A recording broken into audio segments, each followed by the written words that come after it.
அஸ்ஸலாமு அலைக்கும். இன்னைக்கு நம்ம என்ன சாப்பாடுன்னு பார்ப்போமா? வாங்க எல்லாரும் சாப்பிடலாம். தயிர் சோறு.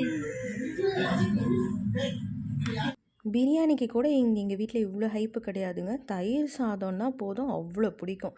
தயிர் சாதம், இந்த மாதிரி ஒரு மசாலா ஃப்ரெஞ்ச் ஃப்ரைஸ், அது கூட வேறு ஏதாவது நம்ம தொட்டுக்க வைக்கணும். இன்றைக்கி நான் என்ன பண்ணியிருக்கேன் அப்படின்னா, நம்மளோட மஷ்ரூம் இருக்குது இல்லையா, ஸோ மஷ்ரூமை வந்து பார்த்திங்கன்னா நல்லா இந்த கேஎஃப்சி மாதிரி கொஞ்சம் ஃப்ரை பண்ணி அதை கொஞ்சம் மஞ்சூரியன் மாதிரி பண்ணியிருக்கேன்.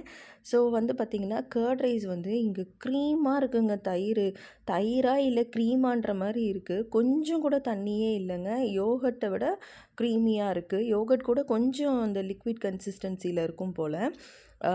ரொம்ப வந்து திக்காக இருந்தது, பட் யம்மியாக இருந்ததுங்க. அந்த க்ரீம் வந்து ரொம்ப புளிப்பாகவும் கிடையாது. இங்கே வந்து தயிருக்கு பேர் வந்து பார்த்திங்கன்னா சாவர் க்ரீம்னு தான் நம்ம சொல்லுவோம்.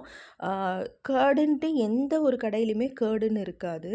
இங்கே பார்த்திங்களா, மஞ்சூரியன் வந்து எவ்வளோ அழகாக சூப்பராக வந்திருக்கு. தினமும் ஒரு மஞ்சூரியனுங்க, காலிஃப்ளவர் மஞ்சூரியன், சிக்கன் மஞ்சூரியன், இந்த மாதிரி ஏதாவது ஒரு ட்ரை மஞ்சூரியன் வந்து வச்சிடுறது. ஸோ இன்னையோட லன்ச் வந்து பார்த்திங்கன்னா நல்ல வெரைட்டி ரைஸ் தான் பண்ணியிருக்கேன், வித் 2 சைட் டிஷ்ஷோட masala French fry and mushroom Manchurian. இன்னையோட லன்ச் இது தான். நாளையோட லன்ச்சை நாளைக்கு பார்ப்போம்.